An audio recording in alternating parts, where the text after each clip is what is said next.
एक झेन कथा से सत्संग की शुरुआत करते हैं। झेन जापानी भाषा का शब्द है। पाली भाषा जो भगवान बुद्ध के समय की भाषा थी, उसमें ध्यान को जान कहा जाता है। जब बौद्ध धर्म मध्य एशिया के देशों से, खुरासान आदि देशों से होते हुए चीन और फिर जापान पहुंचा, तो ये जान शब्द, पाली भाषा का जान शब्द झेन शब्द के रूप में रूपांतरित हो गया। जापान में झेन फकीर या झेन संत हुआ करते हैं। तो एक झेन गुरु थे। वे उपदेश देते हुए अनेक बार अपने अनुगत शिष्यों से कहा करते थे, बोल जाया करते थे कि मैं यदि नदी पार करूं तो पानी मुझे स्पर्श नहीं करेगा। जैसे यहाँ भारतवर्ष में संतों की वाणियाँ अटपटी होती हैं, वैसे ही इन झेन फकीरों की वाणियाँ भी अटपटी होती हैं। उन झेन गुरु के शिष्यों में अत्यंत कौतूहल उठता था अपने गुरु जी की यह बात सुनकर कि यदि मैं नदी पार करूँगा तो गीला नहीं होऊंगा, पानी मुझे स्पर्श नहीं करेगा, आदि आदि। कुछ उद्दंड शिष्य इसे गुरु का गपोड़ा समझा करते थे कि वे ऐसे ही गप ठोका करते हैं, जबकि कुछ शिष्य जो कि गुरु जी के प्रति श्रद्धावान थे, वे इन बातों को ऐसा समझा करते थे कि जरूर गुरु जी के पास कोई सिद्धि है, जिसके प्रभाव से जब वो नदी पार करेंगे तो कदाचित नदी के पानी से 1-2 फुट ऊपर चलकर नदी पार करेंगे, तभी तो पानी उन्हें स्पर्श नहीं करेगा। कई दिनों के बाद उन गुरुजी को अपने शिष्य मंडली सहित एक गांव में भोजन का निमंत्रण मिला, जिसको कि गुरुजी ने स्वीकार कर लिया। संयोग से उस गांव को जाने के लिए रास्ते में एक छोटी नदी पार करके जाना होता था। अब समस्त शिष्यों में कौतूहल अपने अपने शीर्ष पर पहुंच गया। उद्दंड शिष्य बोलने लगे, अब पता चलेगा इनके झूठ का। और श्रद्धालु शिष्य सोचने लगे कि हम कितने भाग्यशाली हैं कि गुरु जी की सिद्धि का प्रत्यक्ष दर्शन करेंगे। निमंत्रण वाले दिन जब रास्ते में नदी पड़ी, तो जैसे कोई सामान्य व्यक्ति नदी पार करता है, ठीक वैसे ही गुरुजी को उनके पीछे पीछे नदी पार करते शिष्यों ने देखा। उन्होंने देखा कि गुरुजी के पांव और उनके वस्त्रों का निचला हिस्सा भी पानी से भीग गया। जब गुरुजी और उनके शिष्य नदी पार हो गए, तो उद्दंड शिष्यों में से एक, जो कि लीडर टाइप था उन सब का, बोला, गुरुजी आप तो बड़े झूठे आदमी निकले। गुरुजी ने कहा, झूठे आदमी? मैंने कब किसी से झूठ कहा? तो वो शिष्य बोला, कहते थे ना आपकी, यदि मैं नदी पार करूंगा तो गीला नहीं होऊंगा, पानी मुझे स्पर्श नहीं करेगा। और अब ये क्या है? आपके पांव गीले हैं, आपके वस्त्र भी गीले हैं। गुरु ठहाका मार के हंस पड़े और बोले, वो तो मैं अभी भी कहता हूँ, तुम लोग मेरी बात समझे ही नहीं। जिसे पानी ने छुआ, गीला किया, वो यह शरीर है, ना कि मैं। मुझे पानी तो क्या कुछ भी नहीं छू सकता नहीं। ये तो उन संत का बोध था, ये हमारा बोध कैसे बने? जैसा कि हम अनेक बार कहा करते हैं कि सर्वप्रथम तो बौद्धिक स्तर पर अध्यात्म को समझना होगा। अध्यात्म को उसके विशुद्ध स्वरूप में समझना होगा। कुछ लोग, कुछ संत, गुरु आदि भी ऐसा कहा करते हैं कि अध्यात्म श्रद्धा का विषय है, यहाँ बुद्धि एवं तर्क की कोई आवश्यकता नहीं है, बल्कि बुद्धि तो उल्टा रुकावट है साधना में। बिल्कुल ही झूठ कहते हैं यदि वे ऐसा ही कहते हैं। भगवान श्री कृष्ण गीता के 3 अध्याय के 42वें श्लोक में कहते हैं,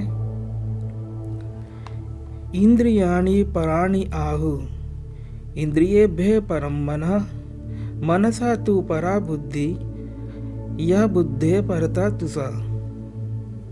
अर्थात इंद्रियों को पर यानी स्थूल शरीर से श्रेष्ठ कहते हैं। इन इंद्रियों से पर अर्थात श्रेष्ठ मन है। मन से भी पर अर्थात श्रेष्ठ बुद्धि है, और जो बुद्धि से भी अत्यंत पर है, श्रेष्ठ है, वह आत्मा है। इस श्लोक से भगवान श्री कृष्ण एक प्रकार से पावर, शक्ति के हायरार्की, पदानुक्रमता की ही बता दी, जिसमें कि बुद्धि ही सबसे समीप है आत्म तत्व के। इससे स्पष्ट है कि बुद्धि ही द्वार है, द्वार के उस ओर परमात्मा और इस ओर संसार।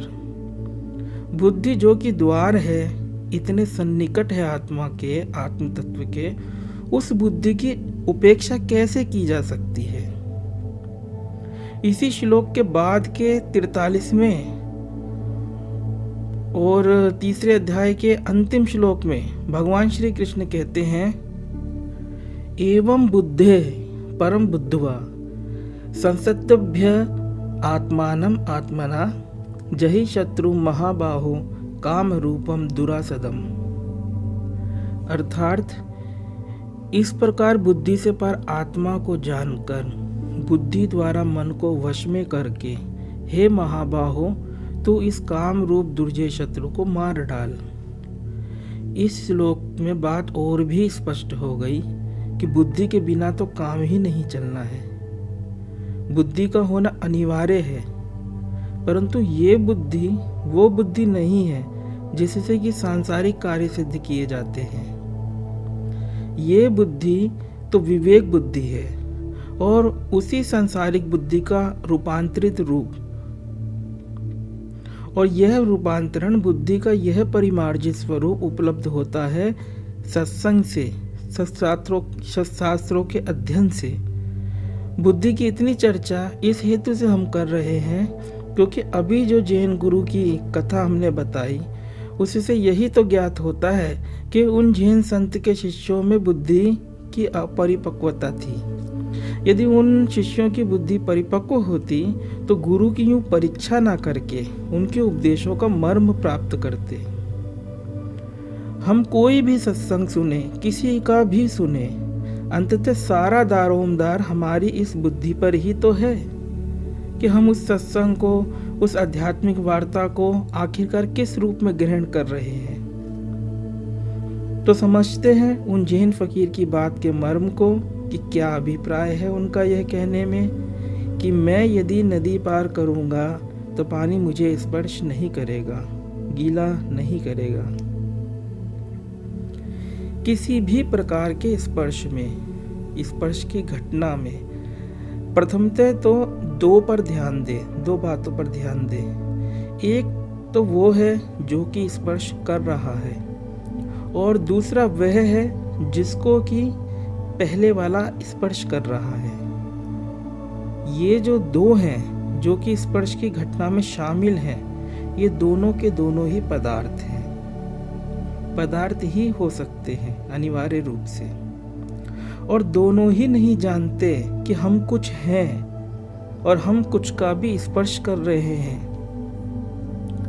या कुछ से भी स्पर्शित हो रहे हैं। जैसे जैन संत की कथा में यदि देखें तो पहला तत्व या फैक्टर हुआ पानी जो कि स्पर्श कर रहा है, और दूसरा तत्व या फैक्टर हुआ संत का पाँव या पाँव की चमड़ी जिसे कि पानी स्पर्श कर रहा है।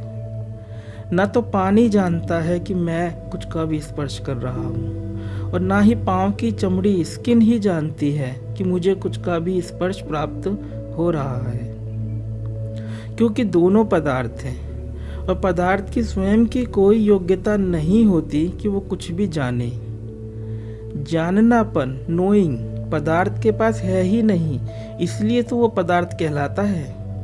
पदार्थ अर्थात जड़ वस्तु।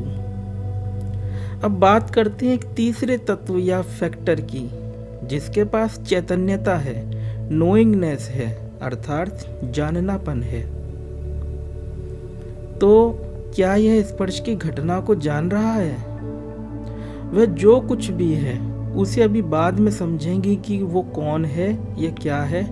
अभी इस बात को चर्चा में शामिल करते हैं कि वह ही है जो कि पानी को पानी एक पदार्थ करके जान रहा है, चमड़ी को चमड़ी एक पदार्थ करके जान रहा है, और इन दो पदार्थों के पारस्परिक स्पर्श की घटना को एक प्रत्यक्ष घटती हुई घटना के रूप में जान रहा है।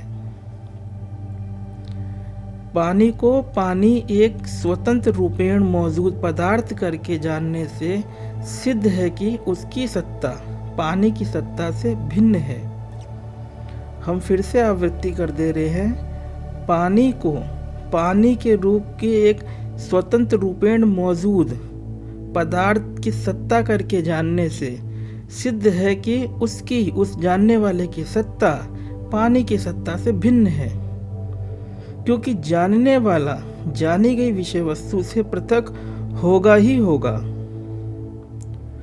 और चमड़ी को, पांव की चमड़ी को एक चमड़ी के रूप में स्वतंत्र रूपेण मौजूद पदार्थ के रूप में सत्तावान जानने से सिद्ध है कि उसकी सत्ता अर्थात जानने वाले की सत्ता पांव या पांव की चमड़ी की सत्ता से नितांत भिन्न है, पृथक है।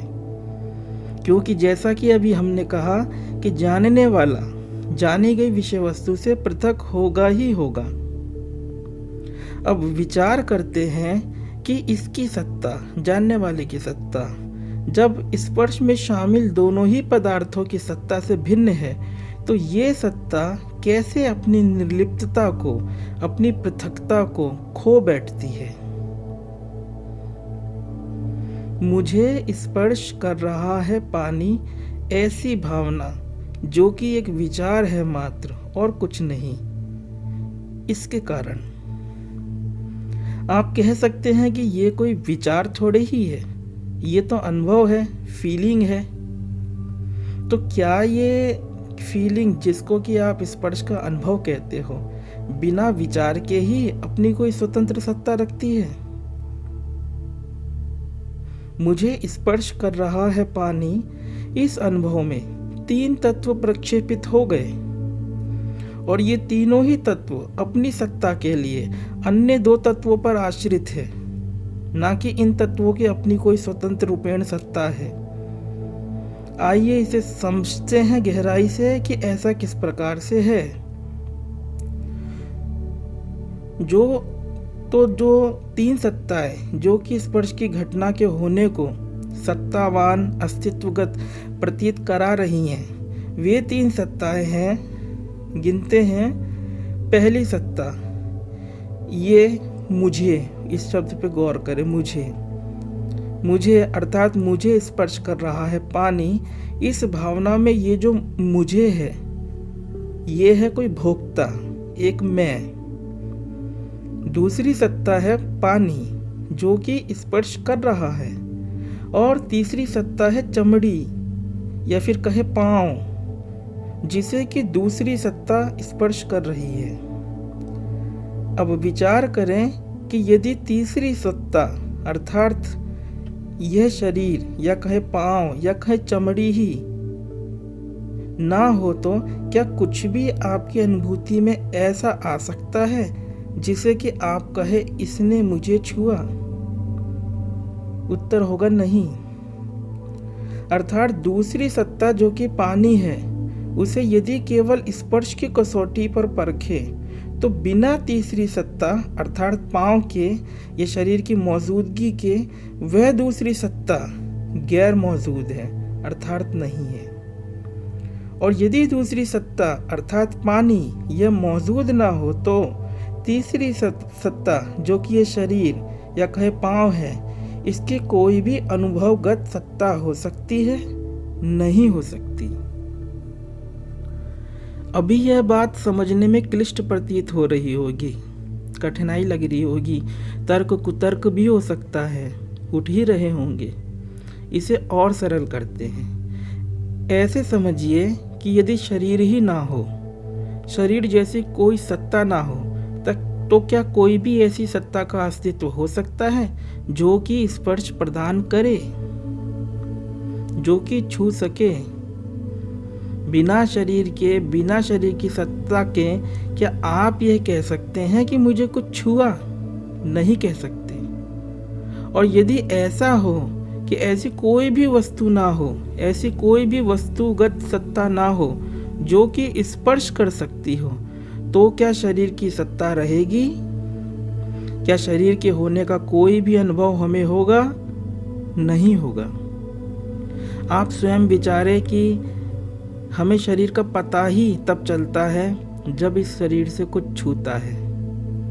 आप कह सकते हैं, तर्क कर सकते हैं कि देखने से तो पता चलता है कि ये शरीर है, परंतु जरा विचारें, जो प्रकाश इस शरीर से परावर्तित होकर, रिफ्लेक्ट होकर नेत्रों पर पड़ता है, क्या उस प्रकाश ने इस शरीर को छुआ? नहीं, निश्चित ही छुआ, तभी तो वह परावर्तित हुआ। तो हमने जैसा कि अभी कहा कि ऐसी कोई सत्ता हो ही ना जो कि स्पर्श प्रदान करे, तो शरीर की सत्ता भी नहीं होगी। तो इस प्रकार से प्रकाश हो चाहे पानी हो, यदि स्पर्श करता है तभी पता चलता है कि कहीं कोई शरीर है। इस प्रकार से यह स्पष्ट हो जाता है कि दूसरी सत्ता अर्थात शरीर या पांव और तीसरी सत्ता अर्थात पानी स्पर्श की घटना में एक दूसरे के ऊपर आश्रित है, स्वतंत्र रूपेण मौजूद नहीं है। अब बात करते हैं पहली सत्ता की, उस जानने वाले की। यदि ये पहली सत्ता ही ना हो तो बाकी की दोनों सत्ताओं का वजूद ही ना हो, क्योंकि कुछ का भी बोध होना, पता चलना, ज्ञान होना, यह चैतन्यता तो इसी सत्ता के पास है। ये सत्ता भी अन्य दोनों सत्ताओं के अभाव में मौजूद नहीं है।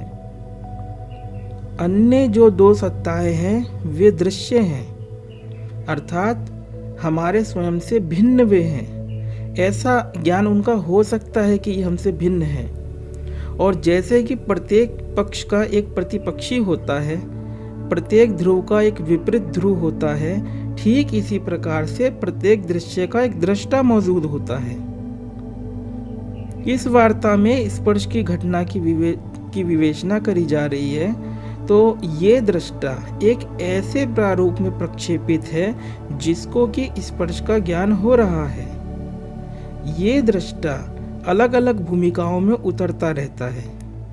यदि विचार का ज्ञान करता है तो विचारक, यदि गंध का ज्ञान करता है तो घ्राता, यदि शब्द का ज्ञान करता है तो श्रोता, यदि स्पर्श का ज्ञान करता है तो स्पष्टा।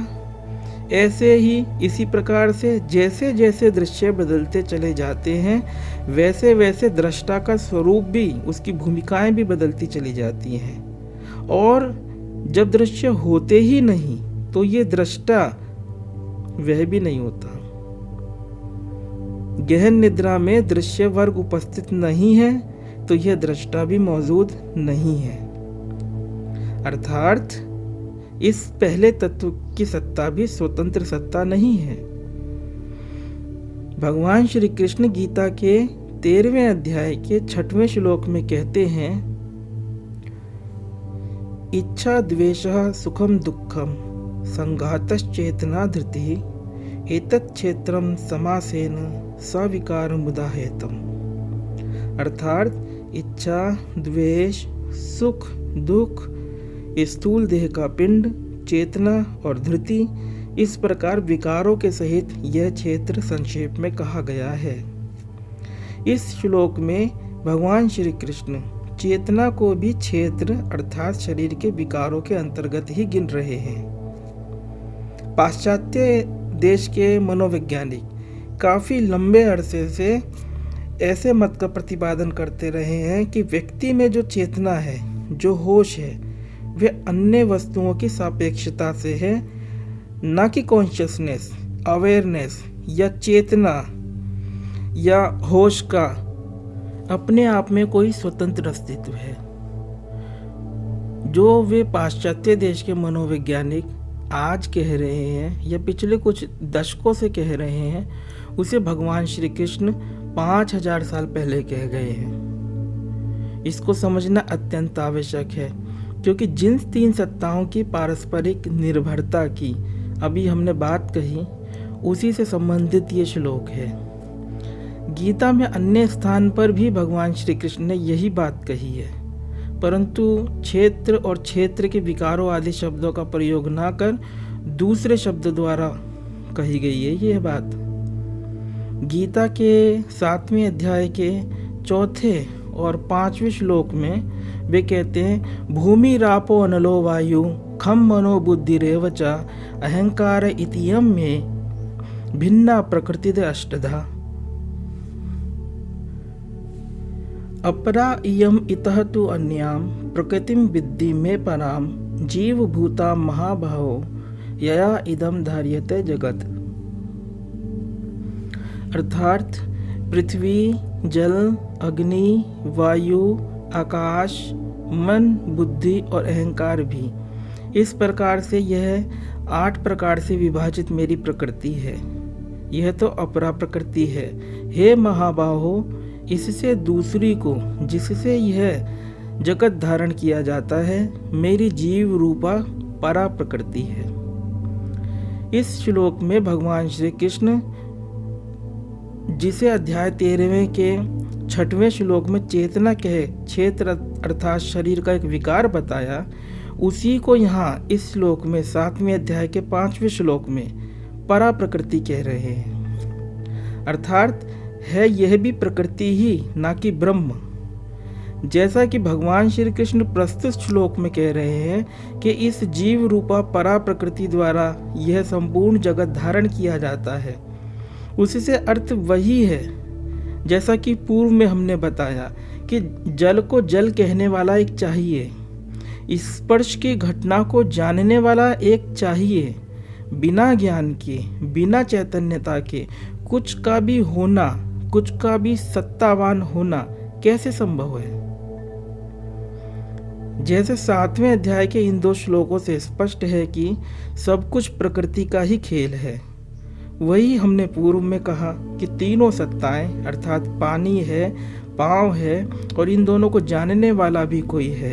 ये तीनों सत्ताएं भी स्वतंत्र सत्ताएं नहीं हैं, बल्कि अपनी सत्ता के लिए, अपने सत्तावान होने के लिए एक दूजे पर, अपने होने के लिए, अपने होने की उद्घोषणा के लिए एक दूजे पर आश्रित हैं। और जो कि आश्रित होता है वह होता ही नहीं है, बल्कि है ऐसा प्रतीत होता है। जैन कथा में जो गुरु ने कहा कि मैं नदी पार करूंगा तो पानी मुझे स्पर्श नहीं करेगा, इस कथन से उनका आशय तो यही हुआ ना कि वह इन तीनों सत्ताओं से विलग हैं। वे तीनों सत्ताओं में अपना अस्तित्व नहीं देखते, अपना होना नहीं देखते, क्योंकि वे जानते हैं ये जो दृष्टा है, ये जो परा प्रकृति है, ये अपरा प्रकृति के कारण भाषित है, ना कि यह मेरा स्वरूप है। मैं तो वो सत्ता हूँ जिसको पानी क्या कुछ भी नहीं छूता है। क्या है वह सत्ता, इसे समझते हैं। पहले ध्यान दीजिए इस बात पर कि पदार्थ को पदार्थ ही छू सकता है, अपदार्थ नहीं। यह सामान्य नियम की बात है, स्वाभाविक है, इसमें कोई मतभेद की गुंजाइश होनी नहीं चाहिए। हम पुनः अपने कथन की आवृत्ति कर देते हैं कि पदार्थ को पदार्थ ही छू सकता है, ना कि अपदार्थ। पाँव एक पदार्थ है और जल या पानी भी एक पदार्थ है। ये दोनों पदार्थ एक दूसरे को छू सकते हैं, परंतु चेतना या कहे बोध, इसे कहाँ कोई पदार्थ छू सकता है, नहीं छू सकता। फिर ये कौन है जो कि ऐसी भावना अपने पर आरोपित करता है कि मुझे पानी छूता है या कुछ और छूता है। ये है मात्र एक विचार जो कि बारंबार के अभ्यास से, बचपन से किए गए अभ्यास से, रात दिन रोज रोज किए गए अभ्यास से इतना सहज हो गया है, स्पॉन्टेनियस हो गया है कि एक फीलिंग के रूप में तब्दील हो गया है, जिसको कि हमने अनुभव या अनुभूति का नाम दे दिया है, जबकि यह अनुभव है ही नहीं। चेतना या परा प्रकृति जीव रूपा है, अर्थात दृश्य वर्ग, पंच महाभूत, मन, बुद्धि एवं अहंकार, इन सबको जाना करती है। जाना ही तो करती है, ना कि ये अपरा प्रकृति से छू जाती है। अपरा प्रकृति इसे छूती नहीं, तभी तो इसे परा प्रकृति कहते हैं। परंतु विचार के द्वारा फिर आगे चल उस विचार से निर्मित हुई भावना के कारण, फीलिंग के कारण ऐसी प्रतीति होती है कि कोई है जिसे कि कुछ छूता है। इन शब्दों पे ध्यान दे, फिर से हम इसको रिपीट कर देते हैं कि विचार के द्वारा फिर आगे चल उस विचार से निर्मित हुई भावना, फीलिंग के कारण ऐसी प्रतीति होती है कि कोई है जिसे कि कुछ छूता है। अध्यात्म इस बात को समझने का, समझाने का नाम है कि भाई देखो गौर से, कुछ भी नहीं छूता। जिसे छूता है वह है भी कहीं कि नहीं, इसकी जांच करके देख तो लो। दरअसल बात यह है कि हमने और सब कुछ में तो पदार्थ की भावना कर रखी है कि ये पदार्थ हैं, परंतु इस शरीर में नहीं कर रखी है। इस शरीर में पदार्थ की भावना ना करके हमने मैं की भावना कर रखी है। अब आप स्वयं सोचिए कि शरीर जो कि एक पदार्थ है, उसमें यदि हम मैं की भावना करेंगे तो क्या हम खुद भी पदार्थ नहीं हो जाएंगे? बिल्कुल हो जाएंगे। जब अपनी इस दूषित भावना से कि मैं ये शरीर हूँ, इस भावना के साथ हम जिएंगे तो पदार्थ ना होते हुए भी पदार्थ होने के लिए बाध्य हो जाएंगे। गलती तो हम खुद ही करते हैं। इस गलती को गलती समझने और फिर इसे सुधारने का नाम ही अध्यात्म है। जैसा कि अभी हमने बताया कि शरीर, ये शरीर मैं हूँ, इस भावना के कारण पदार्थ ना होते हुए भी हम पदार्थ हो जाते हैं। तो पदार्थ को पदार्थ तो छुएगा ही, पानी स्पर्श करेगा, गीला करेगा। जिस जैन गुरु की हमने कथा कही, उन्होंने ये गलती अपनी दूर कर ली थी। उन्होंने खुद को एक पदार्थ समझने की भूल जो है, उस भूल को दूर कर लिया था। इसलिए पदार्थ अर्थात नदी का पानी उन्हें छू भी नहीं सकता था, गीला करना तो दूर की बात। हम ही हैं जो कि असल मायने में सच्चे अछूत हैं, क्योंकि कुछ भी हमें छूता नहीं। गीता के 2 श्लोक हैं जो कि अत्यंत प्रसिद्ध हैं, अनेक लोगों को तो कंठस्थ भी होंगे।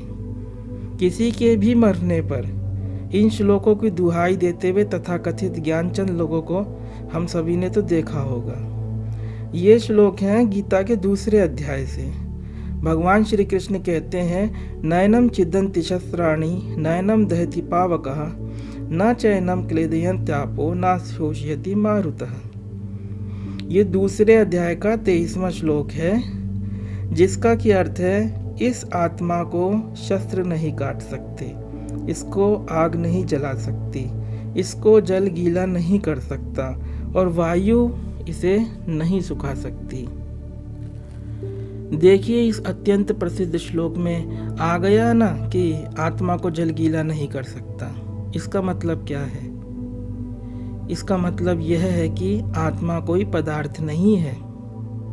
यदि आत्मा कोई पदार्थ होती तो ये श्लोक ही पूरा गलत हो जाता, क्योंकि जैसा कि अभी पहले हमने कहा कि पदार्थ को ही पदार्थ छू सकता है। मतलब आत्मा यदि पदार्थ है तो शस्त्र उसे काट भी सकेगा, आग जला भी सकेगी, जल गीला भी कर सकेगा और वायु उसे फिर सुखा भी लेगा। क्योंकि इस श्लोक, और यदि इसी श्लोक के बाद का श्लोक 24वां श्लोक देखेंगे तो पाएंगे कि पृथ्वी, जल, अग्नि, वायु आदि से परे है आत्मा। अर्थात आत्मा कोई पदार्थ नहीं है। हमारी यह जो भावना है कि मैं यह शरीर हूँ, यह पदार्थ भावना है। यदि हम अपने मैं को इस देह से ना जोड़े, मतलब इस शरीर को अपना मैं ना माने, तो जो मैं बचा, तो जो मैं है वह शुद्ध है, ज्ञान स्वरूप है, बोध स्वरूप है और निर्वैयक्तिक भी है। सत्संग के अंत में हम यह कहेंगे कि आत्मा को ऐसा कुछ ना समझे कि कुछ है जिसे कि हमें प्राप्त करना है, क्योंकि आत्मदर्शन, आत्मज्ञान, प्राप्ति, आत्मानुभूति ये सारे के सारे शब्द झूठे हैं। क्योंकि आत्मा कोई पदार्थ नहीं है जिसकी कि कोई प्राप्ति हो या दर्शन हो, वह आत्मा शुद्ध में है। जब आप मैं पर आते हो तो ठीक वहीं पर आ जाते हो, ठीक वहीं पर हो जाते हो। परंतु फिर मैं यह मैं वह ऐसी भावना के कारण पदार्थ हो जाते हो, और पदार्थ को पदार्थ तो छुएगा ही, नदी गीला करेगी ही। ओम।